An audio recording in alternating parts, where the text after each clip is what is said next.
Power seduces, betrayal destroys, and revenge. Revenge is an art form best served by the woman you underestimated.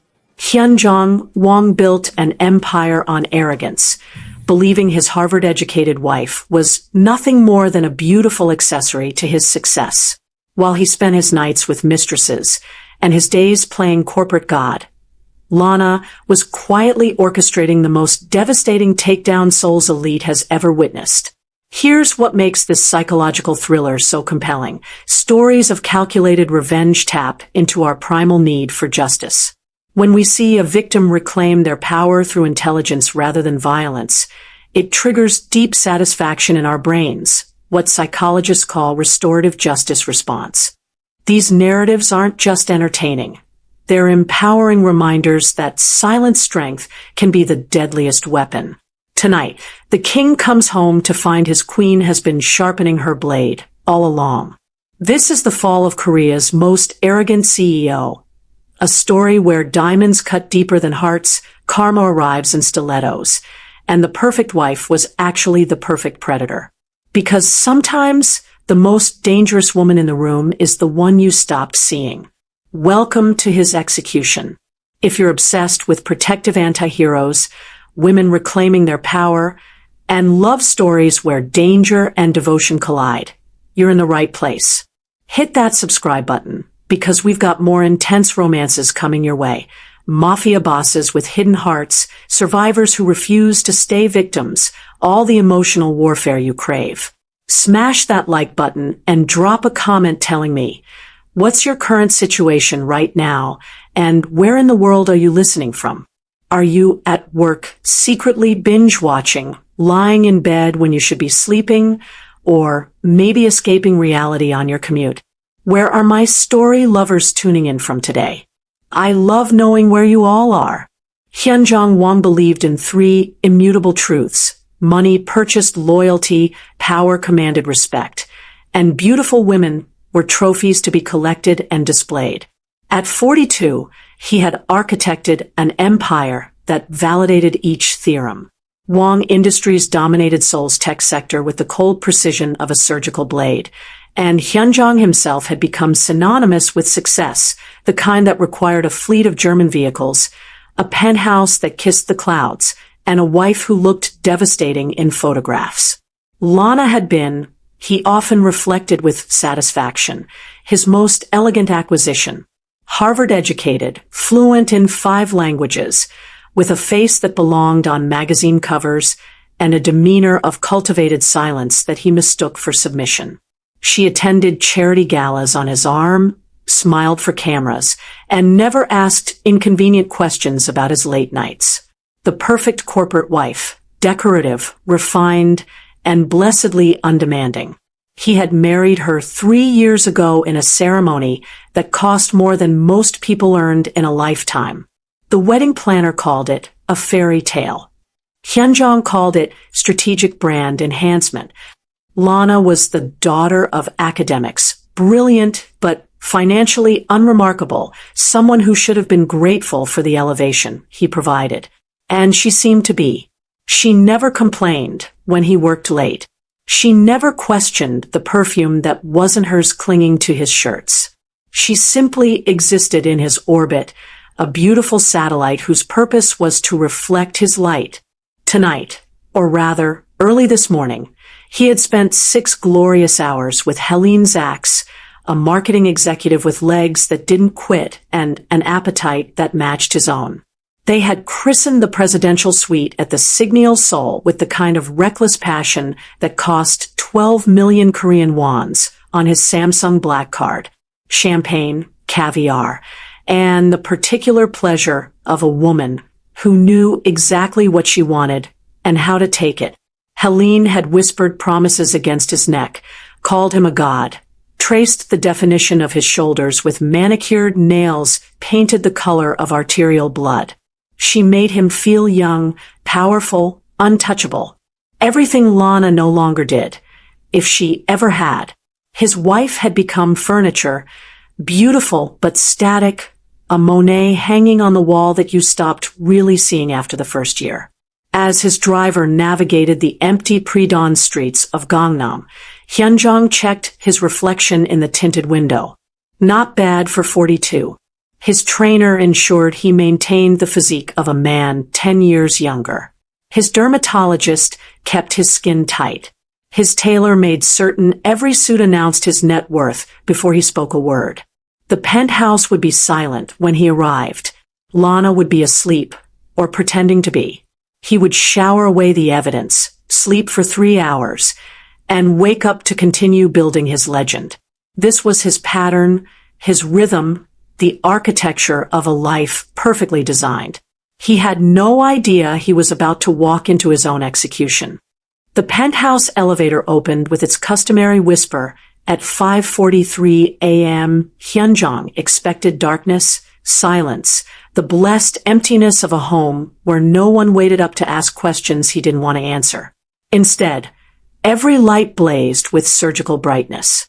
And there, standing in the center of their marble foyer, like a figure from a nightmare dressed as a dream, was Lana. She wore ivory silk, the negligee he'd bought her for their anniversary. The one she'd never worn because he'd been in Tokyo with his CFO, who wasn't really his CFO. Her dark hair fell in waves over bare shoulders. Her smile was radiant, luminous, the kind of smile a bride might wear, or an executioner who genuinely loved her work. "Welcome home, darling," she said, her voice honey-poured over razors. Hyunjong froze. In 3 years of marriage, Lana had never waited up for him. She had never smiled at him with such naked joy. She had never moved toward him with arms outstretched like she was greeting a soldier returning from war. Before he could manufacture an excuse or deflect with irritation, she was against him, wrapping her arms around his torso, pressing her face into his chest. The hug was warm, tight, intimate. It lasted 1 second too long. Then 2. Then 3. Her fingers spread across his back like she was memorizing the architecture of his skeleton. "I'm so glad you're home," she murmured into his expensive shirt, the one that probably still carried molecules of Helene's perfume. "I've been waiting for you. We have so much to discuss." Hyunjong felt something cold spider walk down his spine. Her voice was wrong. Too happy. Too calm. Too knowing. He patted her shoulder with the mechanical affection of a man petting a dog he didn't particularly like, trying to extract himself from the embrace. But Lana held on, her arms steel-wrapped in silk. "Lana, it's almost 6 in the morning. I had a late meeting with investors in Dubai." "Dubai." She pulled back just enough to look up at him, those dark eyes absolutely luminous. "That's so strange. Because the Signal Seoul sent me the most interesting bill. Presidential suite. 12 million Korean wons. Champagne, caviar. And, oh, this is my favorite part, 1 complimentary couples massage." Her smile never wavered. If anything, it brightened. Hyunjong's mind stuttered, crashed, rebooted. "I can explain." "Oh, darling," Lana said, releasing him finally, stepping back with the grace of a dancer completing a performance. "You don't need to explain anything. I understand completely. I've always understood." She turned, moving toward the living room where dawn was beginning to paint the Seoul skyline in shades of gold and blood. "In fact, I've documented my understanding quite thoroughly. Every hotel, every restaurant, every boutique where you bought gifts that never made it home to me." She picked up her phone from the marble counter, tapped the screen with one perfectly manicured finger. "I think it's time we shared that understanding with the world. Don't you?" And just like that, with a single tap, Hyunjong Wang's phone began to vibrate. Once, twice, 20 times. Notifications flooding in like water breaching a dam. His professional email, his personal email, his social media accounts he barely used, messages from colleagues, from board members, from his mother, all containing the same thing. a link to a blog post titled, "The Secret Life of Seoul's Most Beloved CEO." Lana walked to the window, her silhouette perfect against the rising sun. Without turning around, she said softly, "I've been a very patient wife, Hyunjong. But patience, like everything else, has a price.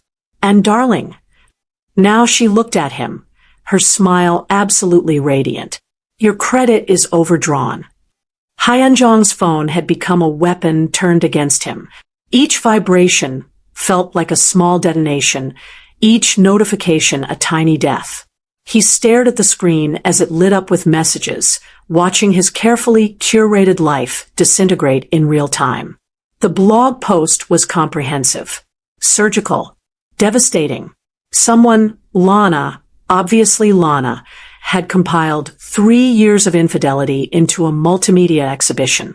There were timestamps from hotel security footage showing him entering suites with women who weren't his wife, credit card statements highlighting purchases, diamond earrings, designer handbags, weekend trips to Jeju Island, text messages he thought he'd deleted, recovered and displayed with the clinical precision of evidence in a trial. But it wasn't just the affair documentation that made his hands shake. It was the financial analysis. Every mistress had a dedicated spreadsheet. Helene Zach's 847 million Korean wons over 18 months. Before her, there was Min Jun's personal assistant, Yuna, 623 million Korean wons over 14 months. And before her, the gallery owner Sarah, 1.2 billion Korean wons over 2 years. The numbers climbed, merged, culminated in a total that made his vision blur. For 0.7 billion Korean wons. For 0.7 billion, one spent on women who weren't his wife, funded by a company he claimed to have built through sacrifice and vision. His business partner, James Kim, was the first to call. Hyunjong let it ring. Then his mother, his sister, his VP of operations, the head of his legal team. Each call felt like an accusation he couldn't answer. A text from his CFO appeared. "The board wants an emergency meeting. 9 a.m. Be prepared." Prepared for what? How did one prepare for complete annihilation? Lana remained at the window, a silhouette of terrible calm. She'd poured herself tea, as if this were a casual morning, and was watching the sunrise with the serenity of someone who had just completed a masterpiece. "You can't do this," Hyunjong finally managed, his voice raw. "This is defamation. Invasion of privacy. I'll sue you for everything." "Everything." Lana turned, her expression almost pitying. "Darling, you don't have everything. You never did. But we'll get to that." She took a delicate sip of tea. "First, I want you to check your email. The one from your building management company. It arrived approximately 4 minutes ago." With trembling fingers, Hyunjong opened his email. The subject line read, "Urgent. Violation of community standards." The body was brief, professional, and utterly damning. Several residents had filed formal complaints after receiving explicit materials that violated the building's ethics clause. Materials that featured Hyunjong Wang in compromising situations. The management company was launching an investigation and requested his voluntary cooperation. What explicit materials? His voice cracked on the last word. Lana's smile was radiant. "Oh, just some video clips. Nothing artistic, I'm afraid. Very amateur. Very authentic.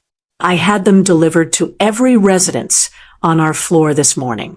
Mrs. Parkin, 42A, was particularly scandalized. "She's very active in our church community, you know." The room tilted. Hyunjong gripped the counter to stay upright. "You sent sex tapes to our neighbors?" "I sent your sex tapes to our neighbors," Lana corrected gently. "I wasn't in them, remember? I was here, waiting, documenting, preparing." She set down her teacup with a soft click. "Now check your phone again, husband. The real fun is just beginning. Smash that subscribe button and let us know in the comments who you are rooting for. Your support keeps these epic tales coming. So subscribe and join our community of today. The real fun manifested as a notification from the building's resident portal. Hyunjong opened it with the resignation of a man watching his own execution. Someone had posted in the community forum under an anonymous account, but everyone would know exactly who it concerned. The post was titled, "When Your Neighbor is Seoul's Biggest Hypocrite." It included screenshots, testimonials, even a map marking every hotel where Hyunjong had conducted his affairs within a 5-kilometer radius of their home. But the forum post was merely an appetizer. His phone rang again. This time, the building's head of security. "Mr. Wong, I'm calling to inform you that someone has placed advertisements on several digital billboards in Gangnam. They feature your photograph and what appears to be a personal message." Hyunjong's mouth went dry. What kind of message? The security guard cleared his throat, clearly uncomfortable. "The billboards display your corporate headshot with the text, 'This man spent 4.7 billion won on mistresses while his wife ate dinner alone. Seoul CEO of the Year, everyone.' There's also a QR code that links to the blog post." The phone slipped from Hyunjong's grasp, clattered against marble. Lana laughed, actually laughed, a sound like bells at a funeral. "Oh, I forgot to mention the billboards. They're running on a 48-hour loop. Prime locations too. Very expensive. But then again, I've learned from the best about spending money frivolously." Hyunjong couldn't breathe. The penthouse walls seemed to be contracting, crushing him. He thought of his mother seeing those billboards. His colleagues. His competitors who would relish his humiliation. The tech journalists who'd written glowing profiles about his leadership and integrity. Why? The word emerged as barely a whisper. "Why are you doing this?" Lana walked toward him slowly, each step deliberate. She was still in that ivory silk, still inhumanly beautiful, still smiling that terrible smile. When she stood directly in front of him, close enough that he could smell her perfume, something expensive he'd bought her years ago and forgotten about, she reached up and patted his cheek with mock tenderness. "Why?" she repeated softly. "Because you thought I was stupid, Hyunjong. You thought I was decorative. You thought Harvard was just a pretty line on my resume, something that made you look good at dinner parties. You thought I loved you." Her hand dropped. Her voice went cold. "I never loved you. I was assigned to you." Before he could process that statement, his phone erupted again. This time it was his personal lawyer. "Need to speak immediately." Multiple parties threatening legal action. "Also, and I don't know how to say this, but your father just called me. He's seen the news." His father. The man who'd built Wong Industries from nothing, who'd handed Hyunjong an empire and expected him to expand it, not humiliate it. Hyunjong looked at Lana, this stranger wearing his wife's face, and realized with creeping horror that he'd never actually known her at all. He'd collected her, displayed her, ignored her, and she'd been studying him the entire time. "What do you mean assigned?" he asked, though part of him didn't want to know the answer. Lana's smile widened into something that would haunt him forever. "Patience, darling. We're only on chapter 4 of your destruction. We still have 6 more to go." Hyunjong had always believed his penthouse was a fortress, 63 floors above the chaos of Seoul, wrapped in floor-to-ceiling glass that reflected clouds and made him feel like a god surveying his domain. This morning, it felt like a transparent cage where everyone could watch him disintegrate. He needed coffee, control, some semblance of normalcy to anchor himself while his world performed its death spiral. He moved toward the kitchen, but Lana's voice stopped him. "Looking for Mrs. Choi? She won't be coming today. Or ever again, actually." His housekeeper. The woman who'd worked for him for 5 years, who knew his coffee preference, who kept his home operating with invisible efficiency. What are you talking about? I gave her a severance package. Very generous, considering she's been covering for your affairs by washing lipstick out of your collars and disposing of inconvenient receipts. She cried when she left, but I think that was gratitude more than sadness. Lana examined her nails, perfectly manicured in a shade called ballet slipper. Your driver also resigned this morning. And your personal assistant. They all received offers they couldn't refuse to work elsewhere. Somewhere their employer doesn't make them complicit in systematic deception. The implications crashed over him like a wave. No staff meant no buffer, no one to manage the daily machinery of his life. But more than that, they'd witnessed things. They knew his patterns, his secrets, and Lana had gotten to them first. You can't just... I already did. She gestured around the penthouse with fluid grace. You should also know that several items have been removed from the residence. Art mostly. That Kusama piece you bought for 340 million Korean wons. Turns out it was purchased with funds from our joint investment account, the one I contributed to equally, remember? My lawyer assures me I'm entitled to equitable distribution of assets. So I've placed it in storage. For safekeeping. Hyunjong strode to his study, his sanctuary, the room where he conducted his most important calls and kept his most valuable possessions. The door was unlocked. It was never unlocked. And when he stepped inside, his breath caught. The walls were bare. The Rothko that had cost more than most people's homes, gone. The limited edition sculptures, gone. His vintage watches, his collection of first edition business philosophy books, his framed awards and accolades, all of it erased.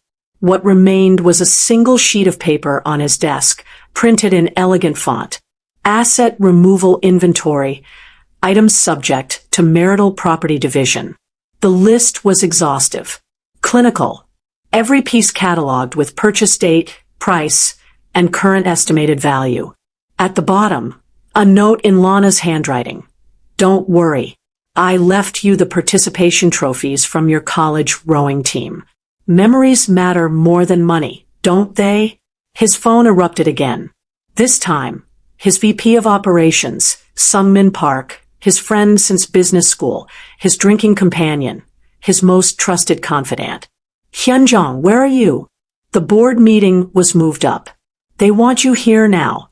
And listen, I don't know how to tell you this, but what? A long pause. Then, the auditors found irregularities in the expense reports. Large amounts coded as business development that appear to be personal expenditures. Hotels, jewelry, luxury goods.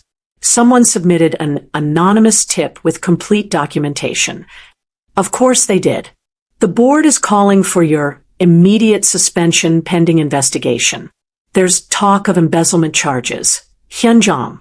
Criminal charges. The phone slipped from his hand for the second time that morning. He turned to find Lana standing in the doorway of his empty study, backlit by the morning sun, looking like an avenging angel dressed in silk. Let me guess, she said pleasantly. Your glass fortress is cracking? That's the problem with building everything on deception, darling. Eventually, someone exposes the foundation. And then, she snapped her fingers, the sound sharp as breaking bone. Gravity does the rest.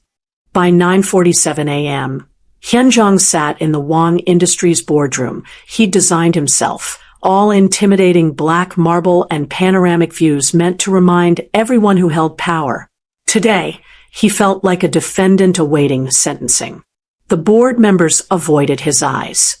These were people he'd worked with for years, whose children he knew by name, whose loyalty he'd purchased with generous stock options and year-end bonuses.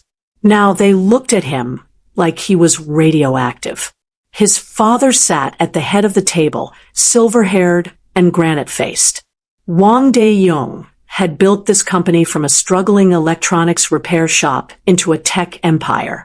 He'd given Hyunjong everything: education, opportunity, responsibility, and the disappointment radiating from him was more devastating than any billboard.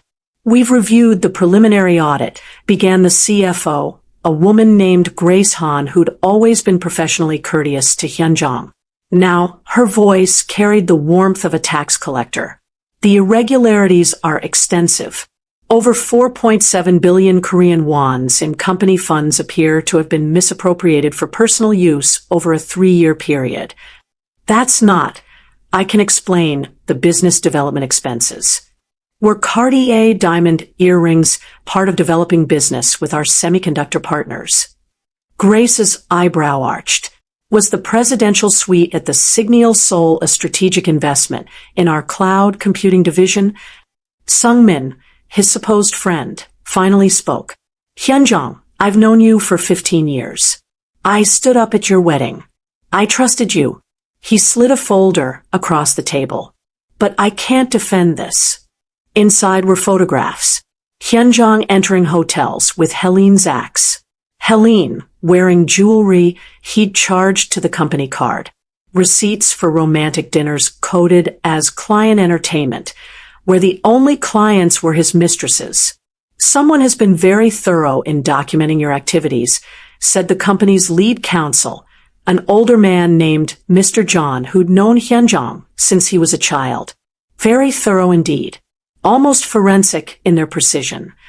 Every eye in the room knew who that someone was. "The board has voted," his father said, his voice like stone grinding against stone.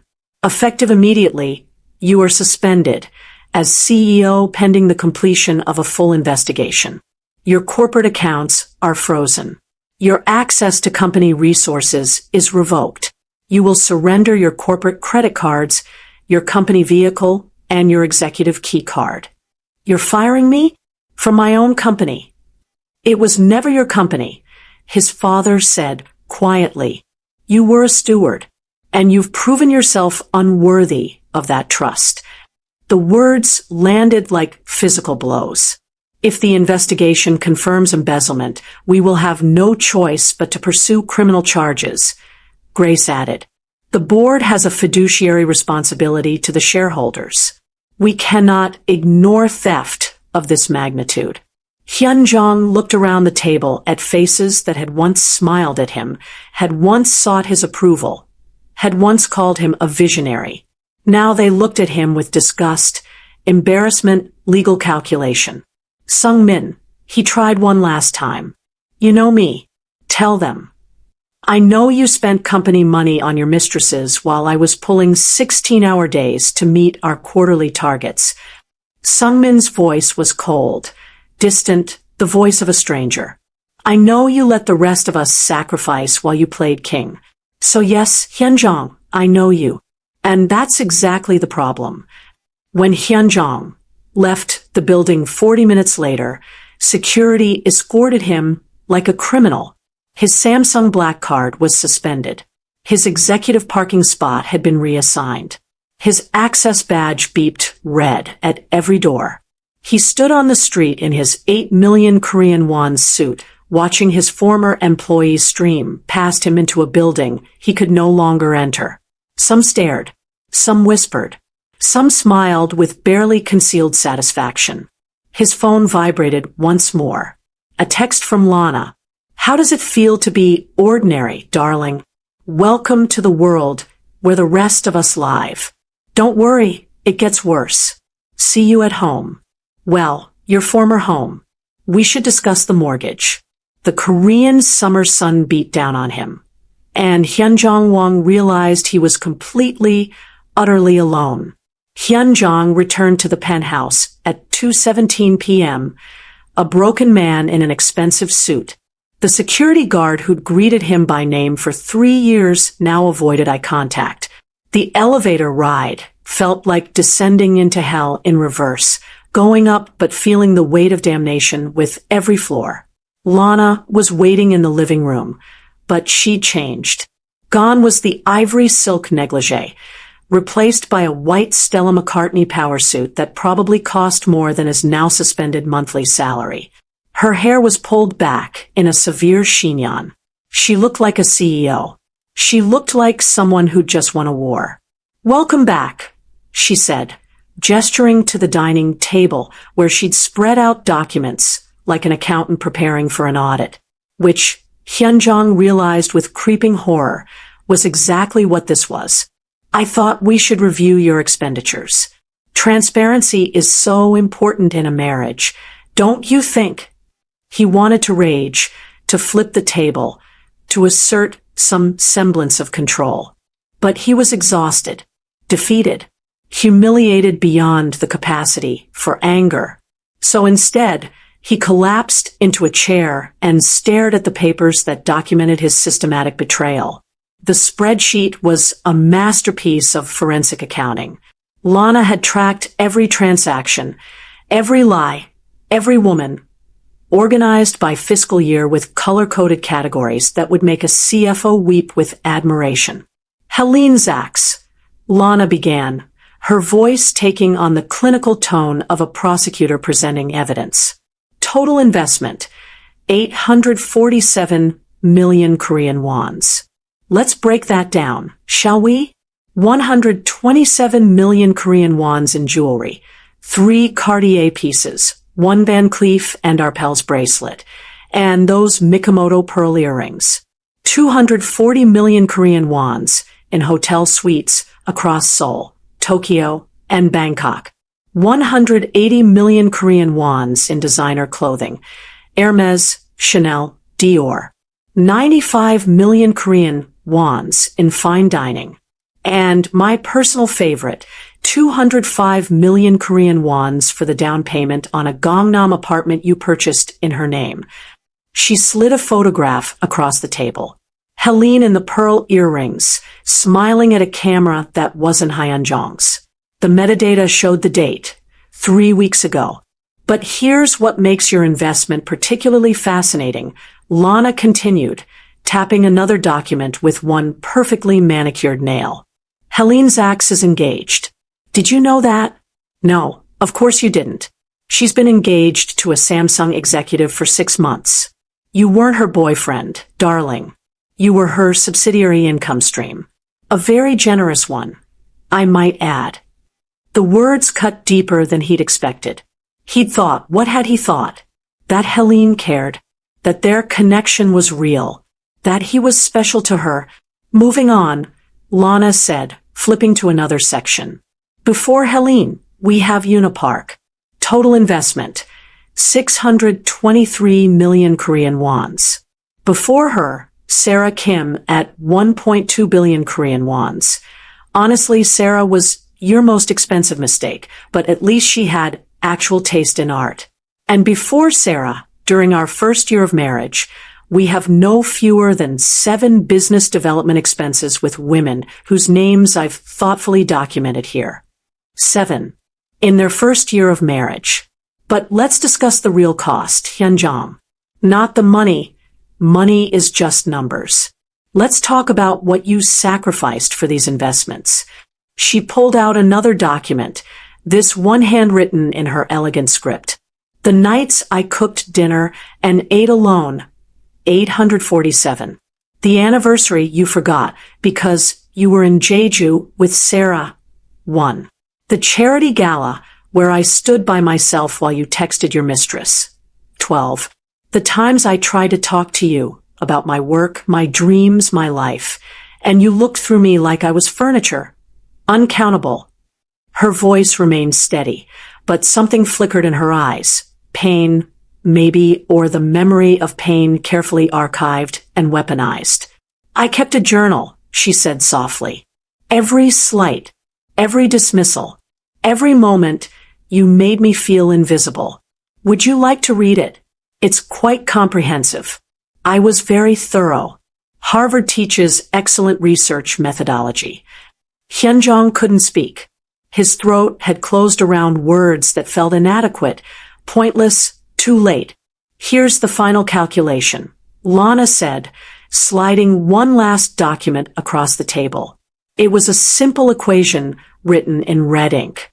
For 0.7 billion Korean wons plus 3 years of systematic humiliation, plus the destruction of any remaining dignity equals your entire life. That's the cost of your infidelity, Hyunjong. Not just to your bank account or your reputation. To everything.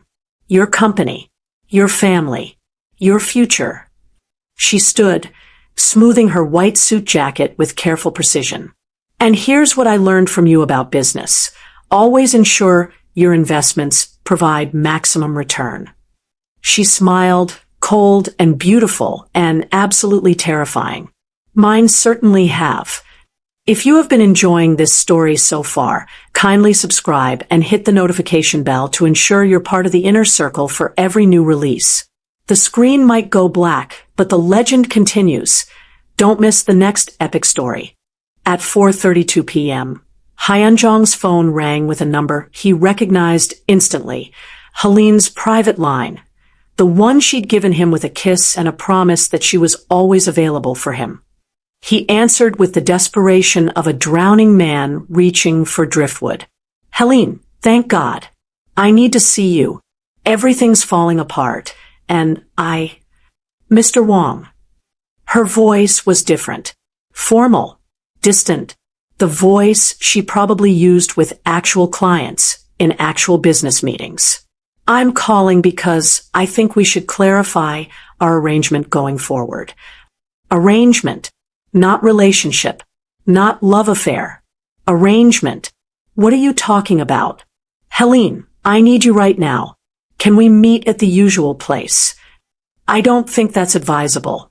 Papers shuffled in the background. Was she multitasking during this conversation? I've been informed that your corporate accounts have been suspended and your personal assets are under review. Given the current circumstances, I think it's best we discontinue our association. The clinical language felt like ice water in his veins. You're breaking up with me because I'm having financial problems? Breaking up. She laughed, a sound that held no warmth, no recognition of the hundreds of hours they'd spent together. Mr. Wong, we were never together in the sense you're implying. We had a mutually beneficial arrangement. You provided financial support and access to certain social circles.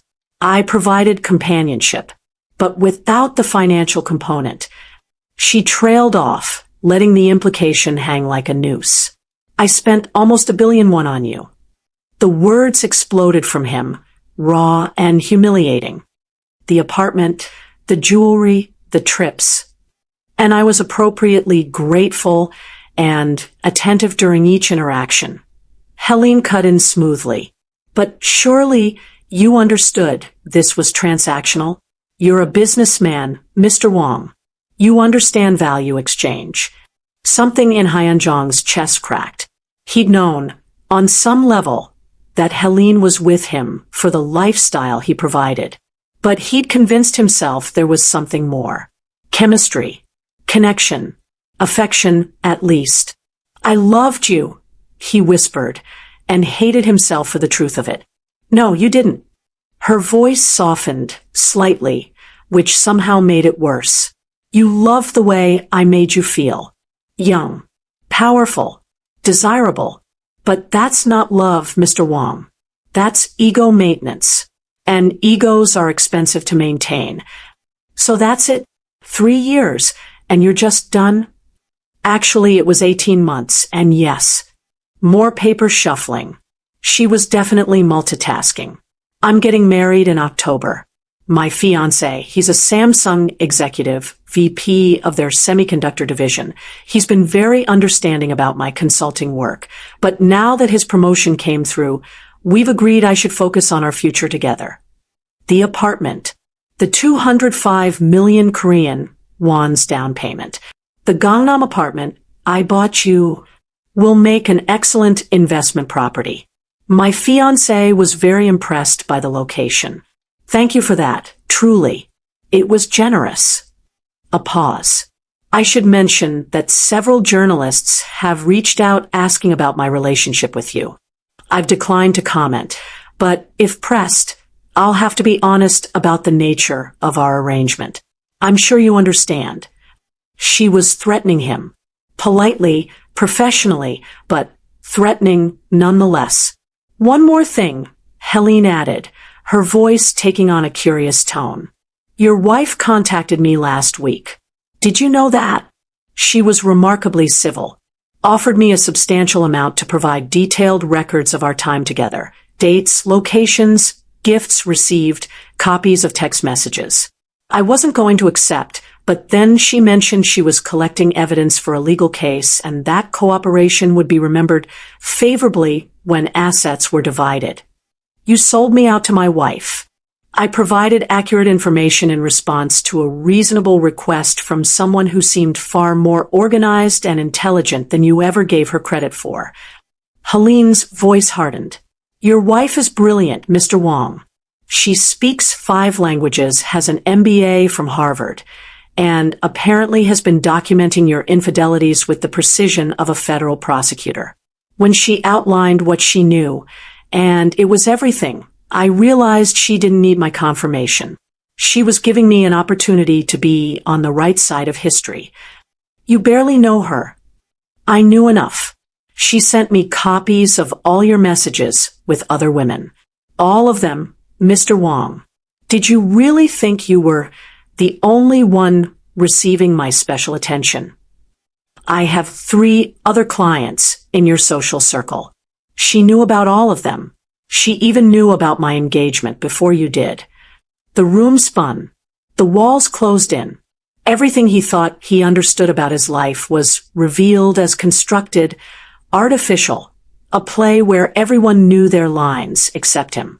Your wife told me something interesting, Helene continued, her tone almost philosophical now. She said that men like you collect women the way you collect art, for display, for status, never wondering if the art has feelings about being collected. But here's what you never learned. We were never on your wall, Mr. Wong. We were always just visiting your gallery. The line went dead. Hyunjong sat in his emptied penthouse, his phone silent for the first time all day, and understood that he'd never been the curator of his own life. He'd been the exhibit, and everyone, his wife, his mistresses, his board members, his friends, had been studying him, cataloging his flaws, waiting for the moment to remove him from display. His phone buzzed once. A text from Lana. Did Helene break your heart? Don't worry, darling. Hearts can be replaced. Empires, reputation, dignity, those are harder to rebuild. Now, come to the living room. We need to discuss your living arrangements. Emphasis on your, because this penthouse was purchased with Gilbin's family money. Time to learn who really owns what. The eviction notice was typed on heavy cream cardstock, the kind of expensive stationery that made even bad news look elegant. Lana presented it to him at 6:47 p.m. with the ceremony of someone serving a fine wine.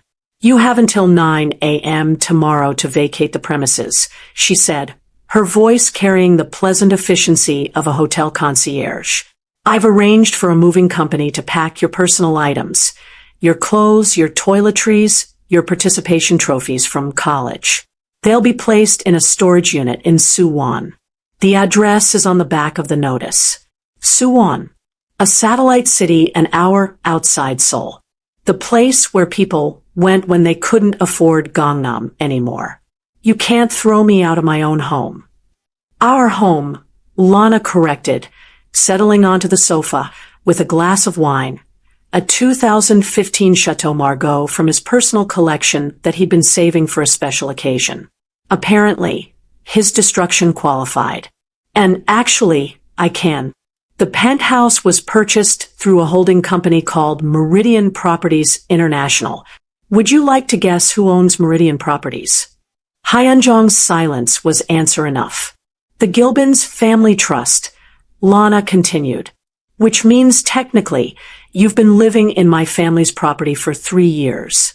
We've been very gracious landlords, but given recent events and your inability to pay rent, I paid the mortgage every month. You paid money into an account that was then transferred to another account that eventually made its way back to a Gilbin's subsidiary. It was quite circular, really. My family enjoys irony. She took a delicate sip of wine. Think of it as a tax on arrogance. You've been paying rent to your wife's family while treating her like an unpaid domestic employee. The mathematics of karma are fascinating, don't you think? By 7:30 p.m., Hyunjong was packing a suitcase with shaking hands. His custom Brioni suits, his handmade Italian shoes, his Swiss watches that cost more than cars, all of it felt like costume jewelry, now props from a play that had closed. He tried to book a suite at the Shilla Hotel, one of his usual refuges. "I'm sorry, Mr. Wong," the reservations manager said with audible discomfort. "But your corporate account has been suspended, and your personal credit card was declined." Declined. The word was impossible. He had multiple platinum cards, accounts with limits in the hundreds of millions. There must be a mistake. "Perhaps you could try another property?" The manager disconnected quickly, probably eager to avoid the awkwardness of a formerly wealthy man realizing he was suddenly poor. He tried the Signal. Declined. The Grand Hyatt. Declined. Even the mid-tier Marriott in Uedo rejected his cards with the finality of doors slamming shut. Lana watched him spiral with the detached interest of a scientist observing an experiment. "Your accounts have been frozen pending the embezzlement investigation," she explained. "Standard procedure in corporate fraud cases. But don't worry. I'm sure you have friends who'd be happy to help. Maybe Sungmin, or perhaps Helene, could lend you money from that apartment down payment." The cruelty was surgical, precise, designed to cut deepest. By 8:45 p.m., Hyunjong stood in the penthouse elevator for the last time, wearing a suit that cost 8 million Korean wons, but carrying a suitcase like a traveling salesman. The doorman who used to bow deeply now barely nodded. The valet who used to have his car ready pretended to be occupied with paperwork. He walked onto the streets of Gangnam, the neighborhood where he'd reigned like royalty, and realized he had nowhere to go. His phone was dying, his cards were useless, and his friends had become strangers. The Prada shoes he was wearing, the ones he'd bought in Milan without checking the price, began to pinch after the first kilometer. By the second kilometer, blisters formed. By the third, he was limping past restaurants where he used to dine, boutiques where he used to shop, bars where he used to hold court. People stared.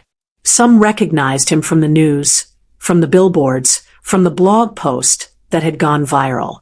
A few took photographs. One teenager laughed and pointed. "That's the cheating CEO guy. My mom showed me the article." Hyunjong ducked his head and kept walking, though he had no destination. The Gangnam streets that had once parted for him now swallowed him like just another anonymous face in the Seoul crowd. Around 11 p.m., he found himself at a PC Bang, an internet cafe, in a neighborhood he didn't recognize. The kind of place he'd never noticed existed, where people who couldn't afford computers at home paid by the hour to access the internet. He rented a station with the last bit of cash in his wallet, collapsing into a worn chair surrounded by teenagers playing video games. He Googled his own name, a masochistic impulse he couldn't resist. The results were catastrophic. Every major Korean news outlet had picked up the story. Tech blogs were writing think pieces about corporate ethics. Social media was on fire with hashtags. Hashtag Wong Scandal. Hashtag Karma in Stilettos. Hashtag Gangnam Cheater. His face was everywhere, always with the same expression. Arrogant, smug, the photograph from his CEO profile that now looked like evidence of hubris. But it was the opinion pieces that destroyed him. Feminist columnists praising his wife's strategic brilliance. Business analysts discussing the Wong industry's implosion as a case study in corporate governance failure. Even a podcast episode titled, "The Fall of Korea's Most Arrogant CEO, a Masterclass in Revenge." He was no longer a person. He was a cautionary tale. Around 2 a.m., his phone, running on 3% battery, received one final text from Lana. Still awake? Good. You should be. Tomorrow morning, 10 a.m., my family's lawyers will be at the Four Seasons for a meeting. You're invited. Actually, you're required. We have so much to discuss about your future. Or, rather, your lack of one. Dress appropriately. First impressions matter, and you'll be meeting the people who actually own your life. Oh, and Hyunjong? Wear comfortable shoes. The commoner's walk is longer than you think. Sleep well, darling. Tomorrow, you learn who you really are. His phone died before he could respond, the screen going black like a curtain falling on the final act of his former life. The Four Seasons lobby at 9:47 a.m. was everything Hyunjong used to take for granted. Marble floors that reflected infinity, flower arrangements that cost more than monthly salaries, staff who moved with the choreographed grace of people trained to serve the powerful. He'd walked through lobbies like this 1,000 times, always belonging, always confident. Today, he felt like an intruder. His suit was wrinkled from sleeping in it at a cheap motel in Itaewon, the only place that accepted cash and didn't ask questions. His shoes, those beautiful Prada shoes, were scuffed and bloodied from yesterday's forced march through his fallen kingdom. Mr. Wong.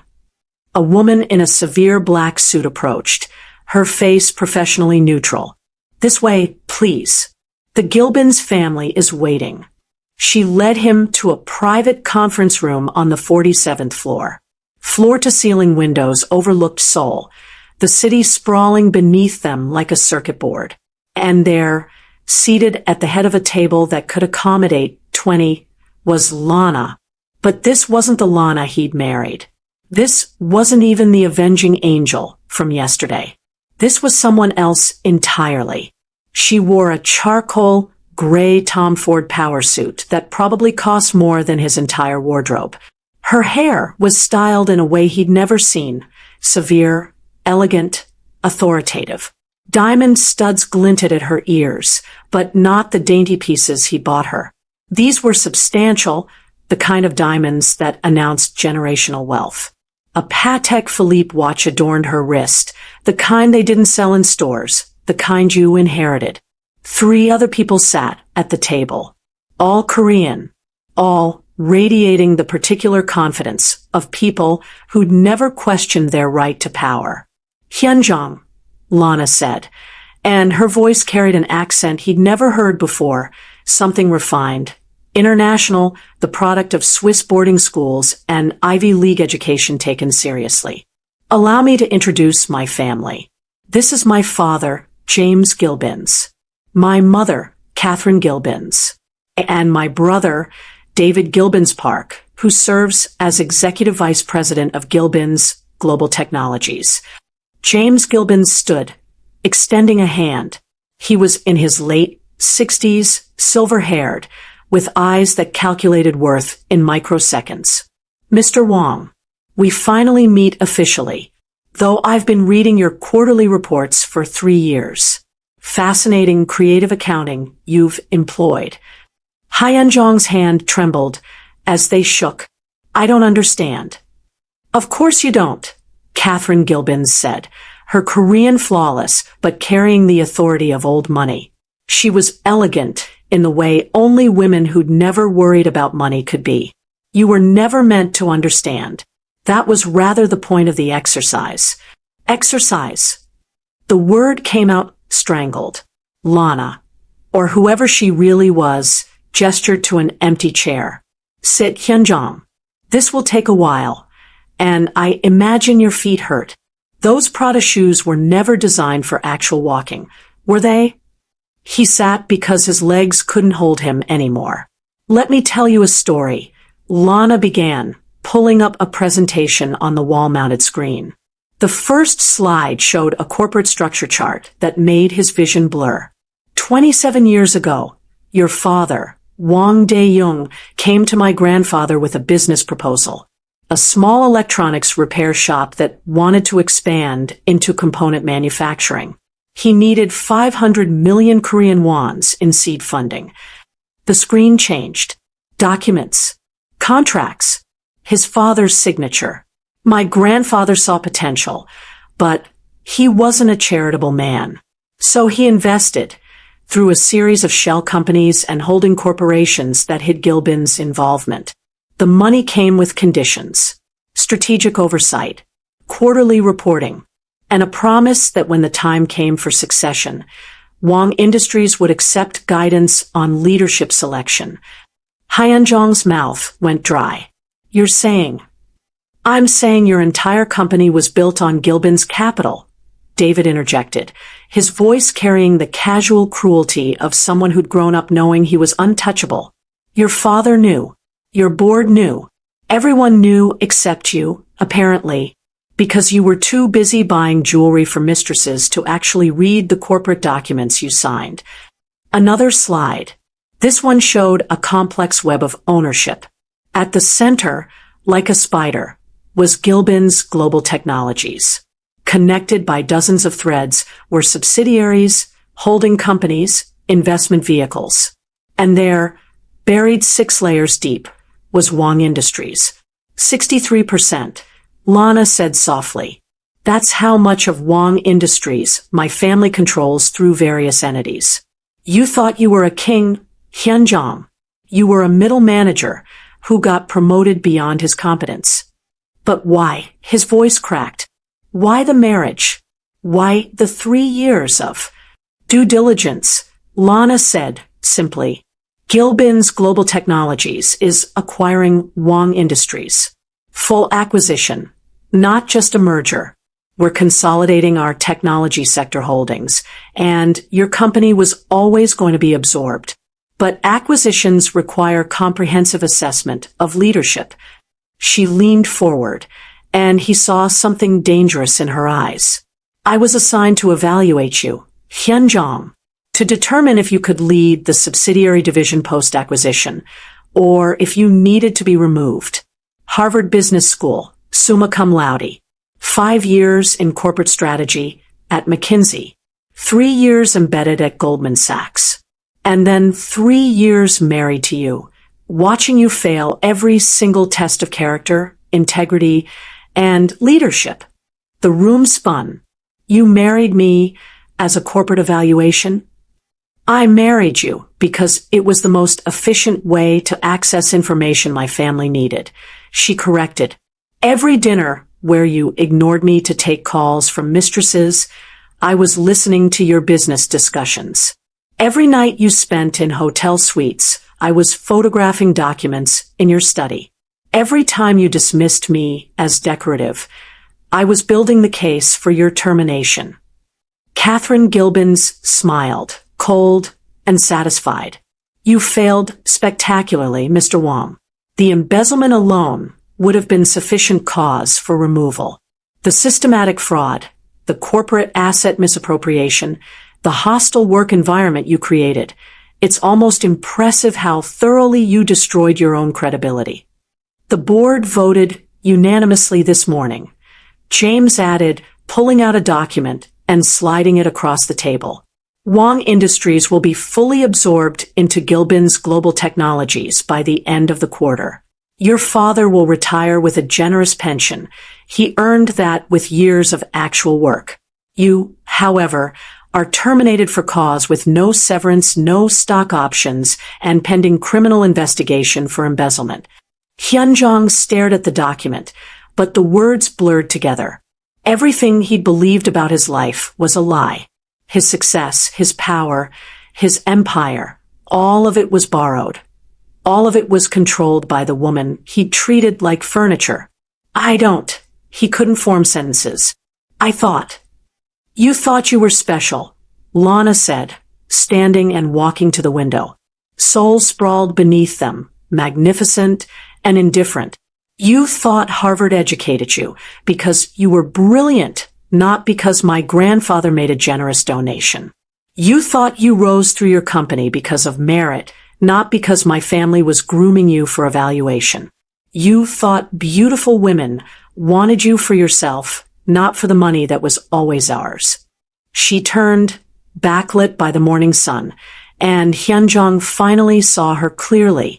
Not his wife, not the quiet woman who ate dinner alone, but a high-level executive who'd spent 3 years conducting corporate espionage while he slept soundly beside her. You were never the hunter, Hyunjong, she said softly. You were always the prey. David stood, checking his Patek Philippe with the casual gesture of someone for whom time was money, literally. We're done here. Security will escort you from the building. You'll receive formal notice of all legal proceedings. I suggest you secure representation immediately, though given your current financial situation. He trailed off with a smile. Wait, Hyunjong choked out. Please. There has to be. I can fix this. I can. Fix what? Lana's voice cut like a scalpel. Your embezzlement, your affairs, your spectacular arrogance, the complete absence of integrity that defined your leadership. She gathered her papers with precise movements. Some things can't be fixed, Hyunjong. They can only be demolished and rebuilt from scratch. James Gilbins paused at the door, looking back with something that might have been pity.